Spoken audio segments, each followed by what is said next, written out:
What's up, America? I'm America's sweetheart, Eric Ryan, and this is Damned Lies and Statistics, the show where we take a deep, sexy dive into commonly misunderstood or unknown topics for the American public by talking to authors and experts on those subjects. It's a reading rainbow for adults, and I'm a white, talentless LeVar Burton.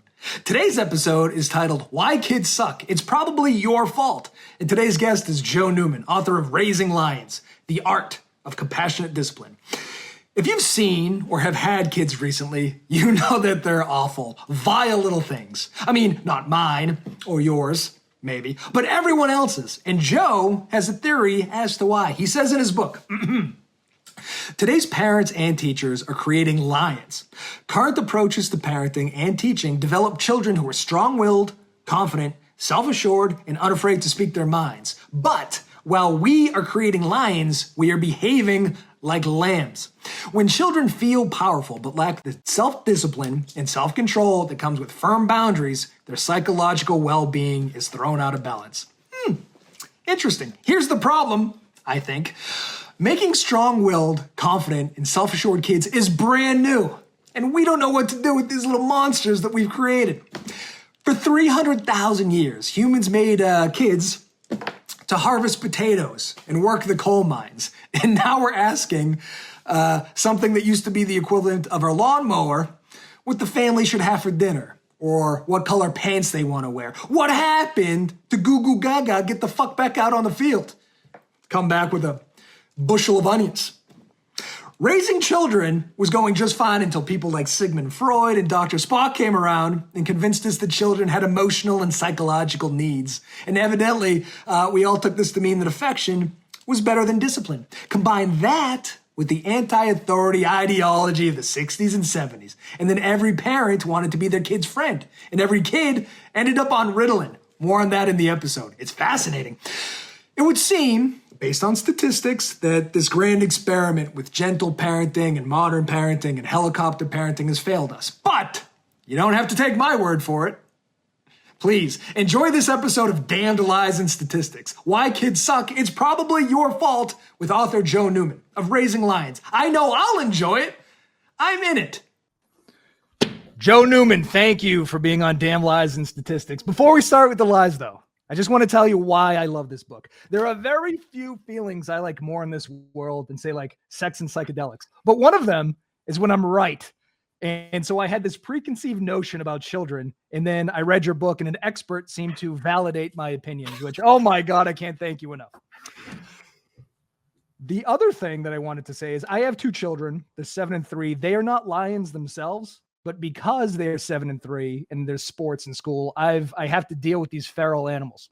So you sort of, I think a lot of people need to read this book. I think it would help. It would help me. It would help them. It would help the kids. So thanks for writing it. It's fantastic. Yeah, you're welcome. Yeah, it's kind of in the water right now. So. Yes. All right. So let's go with damn lie number one. So the damn lie number one is that your kid is an asshole because of DNA. So let's medicate them. Brian, can you pull up the first quote from the book? Okay. I find this fascinating, and I'm sure these numbers are worse now, but this is according to your book. In the 10 years between 2000 and 2010, there was a 40-fold increase in the number of children diagnosed with bipolar disorder, a 400% increase in prescriptions written annually for stimulant drugs to increase attention, a 333% increase in the use of antidepressant medications for children, and 1 in every 4 to 5 youth in the United States meets criteria for mental disorders such as anxiety, behavior disorder, mood disorder, substance abuse disorder in their lifetime. Joe, what have we done to these kids? Yeah, we turned everything upside down. There was a huge shift, right? So, and this is why you're getting the medication problem, is that, we went from an idea that we could, that kids needed to have certain experiences and certain boundaries, and really they needed to consider other people. That was the first thing. And then we swung against that and we went, I'm not going to spank and I'm not going to yell. So that means no consequences at all. Let's just talk to them really nicely until they understand. And then this leads to this problem where when that doesn't work, it must be the DNA and we got to medicate them. And the problem I have with medication isn't that it, medication has its place. It can do things, but it's the absolute smallest window in which to look at a problem. So you're going to get the smallest number of solutions. What's the big window? The big window is you've got 3 environments your kid lives in, not just their own head, right? You got the DNA that they start with, but even DNA specialists will tell you, it's an epistemological standpoint, tells you that how that expresses itself is radically changed from one environment to another. So the second environment is the family's interaction.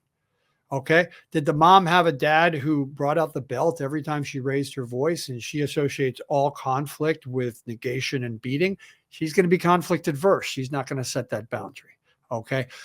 There's 100 different ways in which parents bring their own baggage to that place, and they have to be aware of that so that they can set the boundaries, do the thing that was good about what their parents did with the new information they got, instead of just throw it all out and react to it. So that's the second environment: child's mind, family dynamic, and I would say the community by extension. Mm-hmm. But the third environment we live in is our cultural moment. Everybody thinks like right now we're at the pinnacle of great ideas. We're not. Ben Franklin thought that and died of complications from bloodletting. It's like, we're Ben Franklin getting bloodletting. It's like, let's step back and go, there's a lot of lies, a lot of bullshit and mythology right now that is spoken as if it's the ultimate truth. And, so when I work with people, I'm like, let's change those cultural assumptions. Let's script some new things so you get a new pattern of doing it and get out of the baggage you brought in. And plus, I sort of specialize in the kids who are lions, and how they're thinking, which doesn't fit the current paradigm, which is essentially that every kid wants your approval more than anything. And some kids just don't give a damn about your approval. They like power a lot better. And I think that's one of the hard things to do, is that like you want to parent in one specific way, but it's kind of like football. We have to read the defense and what the kid, like my kid doesn't need a strict environment. He fears not being right, not following the rules.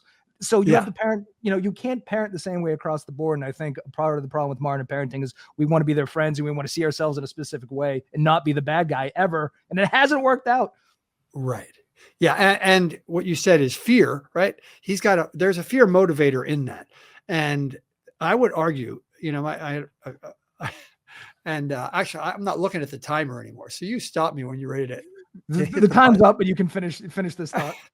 Yeah. So I had some clients last week and they said, our grandfather came over and our 5-year-old basically went over, begged him to play. He says, no, it's dinner time. The 5-year-old punches grandpa in the stomach. Before they can even say anything, grandpa's picked this kid up by the belt, dropped his pants, and gave him a big smack on the bottom. And they're appalled. And they're like, has we ruined him for life? What's happened? I'm like, and I said, look, for 10,000 years, fear was a core of child development. That's how they recognized other people. What I'm here for is to teach you how to do that in a more humane way. But we're still trying to shoot for, there's a part of truth in what he did. Oh, yeah. Here's the other thing too. Like, obviously there's problems with the big pharma. I don't want to believe in the conspiracy theory, but pills are profitable. We have a for-profit healthcare system. We used to grow up say no to drugs, but now every kid's on a drug, largely because of, government intervention saying that these things are legal. And the other thing that you said that I want to quickly touch on, I thought a lot about it. You have a degree in organizational management. Part of this idea is that if you were to have a team in an organization or a company, you can't just medicate the guys that your employees who aren't doing well. You can only throw medication at children, So like if the Patriots defense sucks, we can't go, listen, guys, you need Ritalin to pay attention, when you're playing football. You could never do that to adults, but you could do it to any kid you damn well please. That's a little weird. It is a little weird. There's a lot of things that are weird. It's weird that 20 years ago, if your kid was misbehaving, you took away a meal and sent them to bed without dinner. And today, your kid threatens not to eat one. I know what happened. I know. I have to bribe my kids to eat chicken fingers and French fries. It's unbelievable. All right, let's go to damn line number 2. Oh, I could say they're my favorite, but they're all my favorites. Okay, damn line number 2. Yeah. Parenting should be child-centered, so forget your own stupid needs. This is the quote. Could you pull that up, Brian? This is genius. Everywhere society is pressuring the parent with the message, forget your own needs. If you really love your children, you should sacrifice everything for the sake of giving your child the best of everything. But remember, our consumer society isn't driven by the desire for your child's psychological health. It's driven by a market that thrives when you buy stuff. This is genius. And correct me if I'm wrong. This was what I think. It's almost an overcorrecting of like the neglected children who were the latchkey kids who had to go watch TV. So then it's like, well, that's neglect. Now we have to swing the pendulum way too far to the other side and make these kids the center of a universe, even though once we send them out into the universe is indifferent. And that must create some sort of schism, right? Yeah. And I think, I think there's two parts to this. One is that there's this, that we all kind of had this cultural wake up to psychology and the effect that parenting might have on children. And look, now we're all going to therapy, and some of that's about our parents. And this, in the 70s and the 80s, the 90s, it just more and more. And as we did that, we all basically went, I'm not going to do that to my kids. And we had a model for boundaries that were always paired with negation, shaming, spankings, yelling. So conflict in terms of setting those boundaries was paired with bad. So we were like, conflict bad, problems bad. Let's throw that out and let's just give of ourselves if we pour everything in. And that the second part of that paradigm is it's basically a medical model that doesn't look at a system of interaction, that doesn't look at the cultural moment. It looks at children like they're an island that ends at the shore, and we're not on that island. And if there's all we need to do is send in enough stuff. We give enough attention, enough effort, enough empathy, enough tutors. And if that doesn't fail, enough medication, and that island will operate well on its own. Yeah. Wrong. It's just a deep, deep misconception of what child development has anything. So child development, if you look at it, is really an interactive experience. And if you want to find out what mental health is, you don't look inside the child and that you can test in a room of a neurologist. You look at the actions between them and other people and how those are navigated. So that means your child giving you attention and effort and consideration is just as important as you giving it to them for them to develop these skills. Yeah. And furthermore, there's an emotional crisis that takes place that people don't talk about, that happens between toddler and age 4. Right now, it probably goes till age 40, but that there's a testing that children are trying to resolve, and they're asking a question. Who are you? What are the rules? Who's got power? And if the answer to that is, I'm just here to serve you, and you have all the power, that's a chaotic, anxiety-producing state that the child is going to have a hard time getting out of. And eventually they're going to look to other peers who have the same lack of regulation for their guidance. And they're going to care more about what the 7-year-old bully thinks of them at school than mom or dad or the teacher. Because it's such a weird, because if you look at social media, everyone's calling everybody a narcissist. And at some point, they can't be. But maybe what we are doing is producing these self-important narcissists that don't know how to act in the world. And that's not good for them or society or their interactions with anybody else. So it's like, I just don't, I get it. I love my kids too. But this idea that they're the center of the universe, well, maybe to me, but you have to realize not to everybody else, and you have to prepare them for that. Right. Yeah. And I think the crazy thing is it's no fun. It sucks being the center of the universe. These kids aren't happy, it's all protecting them from, if we were all given the opportunity to just sit around and have somebody serve us margaritas and massage our feet for the rest of our life, we would probably take it. And about a weekend, we'd go, this sucks. I need to do something. I could use a walk, or I'd like to, is there something I can build, or something I can clean, or somebody I can help? Because real satisfaction isn't there. There's a very materialistic view of consumption. If I just consume and just let my child be, live in Disneyland every day and be happy, they'll be happy. They won't. Yeah. It's a back and forth. And I got to save this for somebody who wrote a book about religion, but it's weird. Like, our view of heaven is sit around on a cloud. That's going to get boring really quickly. What makes humans happy is the pursuit of something, getting over obstacles, achieving, failing. Like, that's what feeds us. But even that, we sort of forget when we're raising our children, and that's goddamn weird. The other thing I want to say too is like when you worship your child, I think, and I don't know this to be true, they must not see you as a three-dimensional character. Like you were just there to serve them. I want my kids to understand that I have lives, I have friends, I have a drinking problem. They need to see who their father is in totality to recognize that I'm a human with my own thoughts, needs, emotions, blah, blah, blah. Yes. And when a child's able to turn you into a phantom, if your 5-year-old can come over and hit you when they're mad because you told them to clean their things up, or you turned off the TV, or you took away the iPad, or you told them it's time to leave the park, if they can come over and hit you and all you do is, talk to them about their feelings, you become a phantom person. Right. And they live in a world of ghosts. Speaking of which, this is a nice segue. Can we go to damn lie number 3? Yes. All right. This is beautiful. All right. This is damn lie number 3. Avoiding conflict is the key to a happy family. Let the therapist deal with their repressed emotions when they're 30. All right, Brian, can you pull up the quote?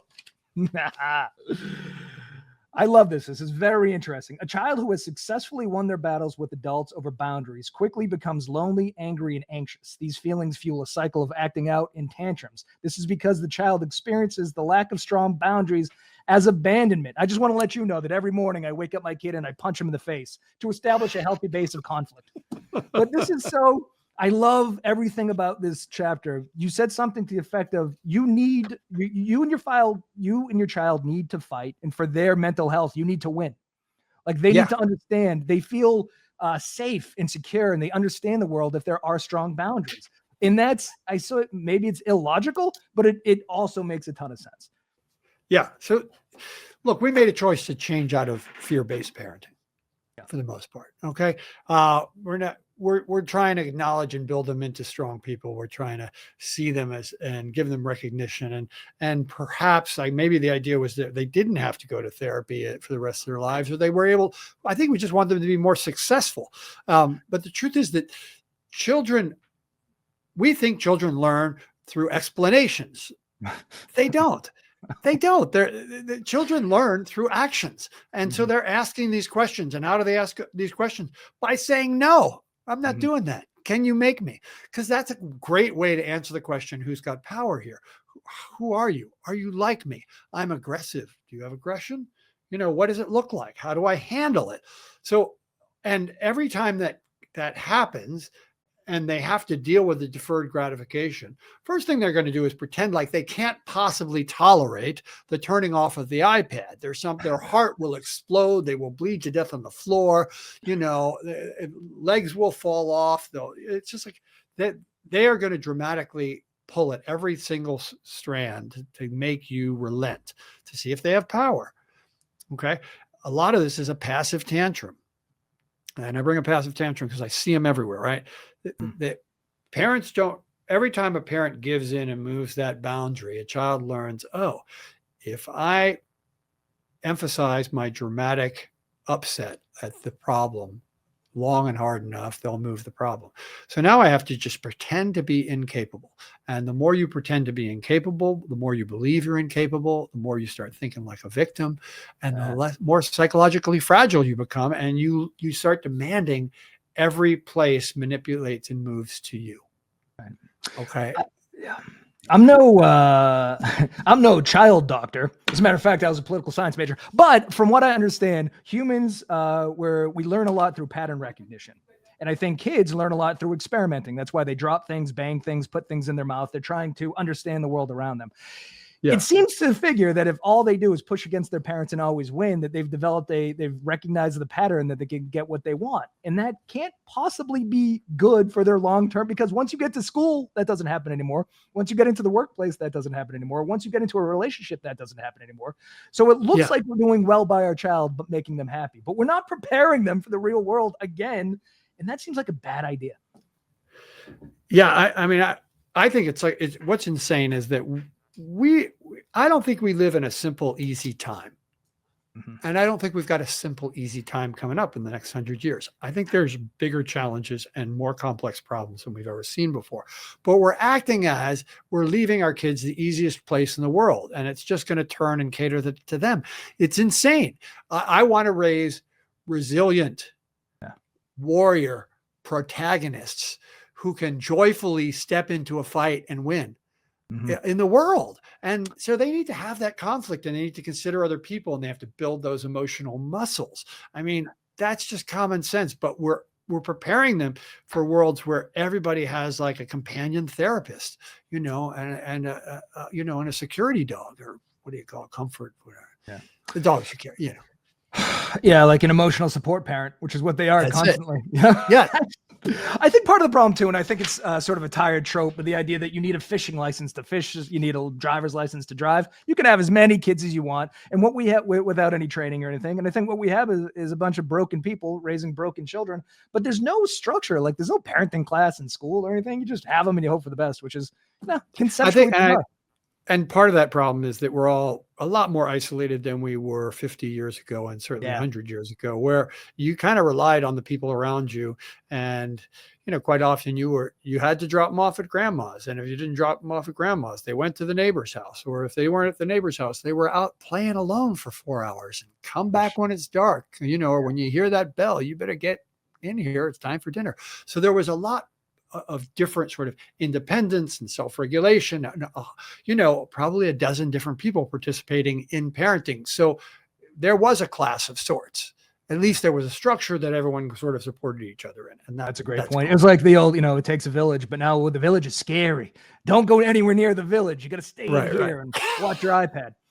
All right, let's go to damn lie number 4. This one is fascinating because, again, it's sort of counterintuitive. Praise builds self-confidence. Brian, can you pull up the quote? I love this quote so much. I might get it tattooed. Raising your child on a diet of praise, deference, and indulgence is like feeding them candy and cake for every meal. You'll end up with emotional diabetics, children too feeble to digest life's basic frustrations and difficulties. This is why every morning when I wake my son up, right before I punch him, I call him an idiot. I just want to say it again. This is good parenting. Sound like a great dad. This is one of those... It's illogical, but I think if every problem at this point has an illogical solution, because if logic was going to solve the problem, we would have figured it out by now. But too much praise starts to make these kids think that praise is both disingenuous, and they start to look for constant outside approval. Is that what the general synopsis here? Yeah. So, I mean, it's this idea that they just, first of all, that you can motivate and you can manipulate them by approval. But there's a couple deeper problems with praise, right? One is that it's based on an entirely flawed idea, which is that self-confidence and self-esteem is simply a cognitive idea that you have. And if you tell them the idea over and over again, like you repeat the multiplication over and over again, then they'll know it. Okay. And so there's this idea that if a child is told you can be anything you want, you're the most capable kid in class, you're the most beautiful, you're the smartest, you did great job over and over again, you're building one piece of two things that child knows. The first piece is what they should or what they could become. That's one circle. And then the other circle, which they know, is what they actually are. Mm-hmm. What they actually accomplish in the course of a day, what they're able to do. Confidence is only the space where those two circles cross over. It's that middle space. Do you keep the promises you make to yourself? Do the things you're capable of doing? I was thinking about this morning, and I thought, 100 years ago, we were actually big on discipline, low on praise. And so children were having this strong ability and discipline, but not a strong sense of themselves. And that was a problem. But now we give tons of praise, no discipline. So those circles don't intersect. So you wonder why a kid is anxious and upset and constantly questioning themselves, or then feigning that they're really confident and then being very fragile. It's because those circles don't cross, and that child knows that. Okay. And the praise must at some point come against actual measurements. So at school, if you're always told you're the best by your parents, you go to school, you're not getting the grades other people are. Sports, same deal, where you're not the best player on the field. It must seem like what the hell's going on? I was told I was great my entire life. Now I'm in the real world. Things aren't that. That's going to cause some, it's got to be weird for a kid's mind to try to wrap around that idea. Yeah, I had a kid come over during COVID. His parents, dropped him and his sister off just because we had a big yard there in an apartment. And he was always telling me he's a great chess player. I'm a great chess player. I'm a great chess player. He's 6 or something.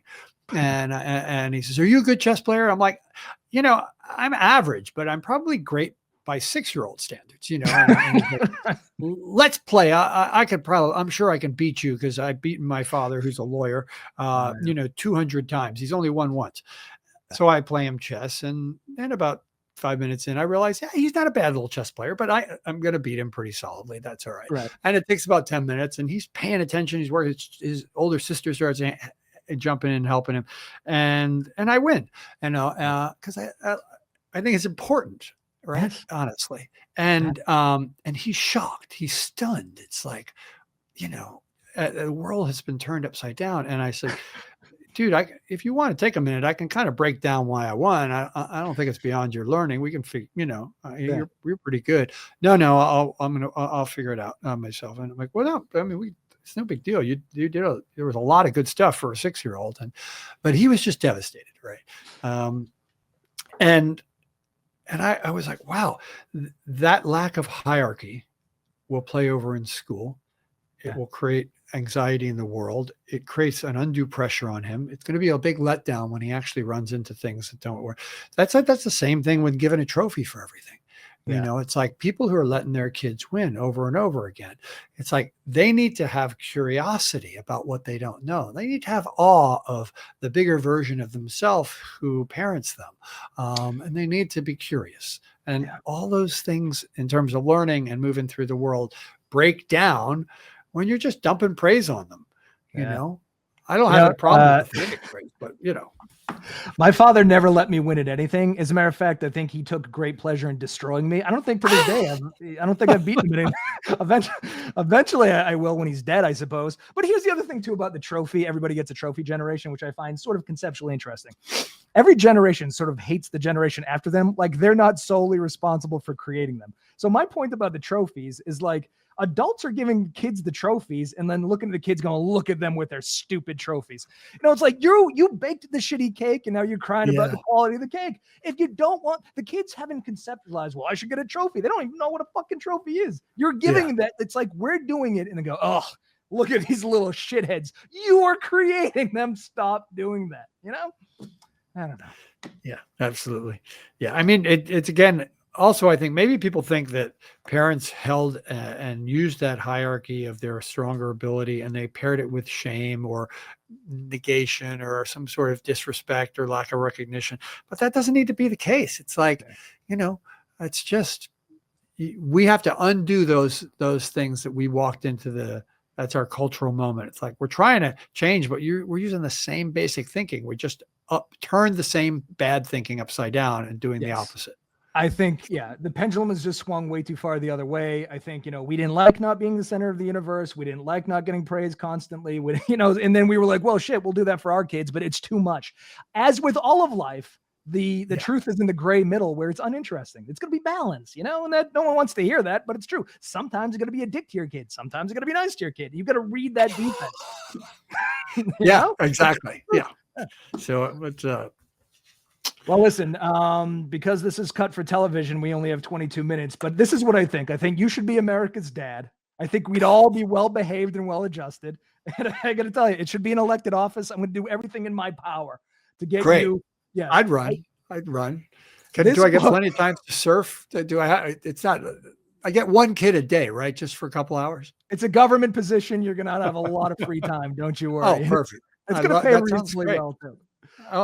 Hey man, listen, thank you for being on the show. You were incredible. Do you want to take a couple minutes and plug where we can read more of your stuff, buy the book, see your podcast appearances? Yeah. Well, you can get, if you want to hear my voice some more, you can get the audiobook. It's been real popular and I recorded it myself. I'm glad. And Raising Lions audiobook, you can get it, or you can get the hard copy. It's in second edition. Look for the second edition. It's got 35% new material. It's kind of updated. The first version was written 14 years ago. If you want more, go to raisinglions.com. Okay. I do teacher training. So we do kind of have a whole program for schools where it's a classroom management approach that sort of turns things around entirely. You get a lot more respect in the school, a lot more productive kids.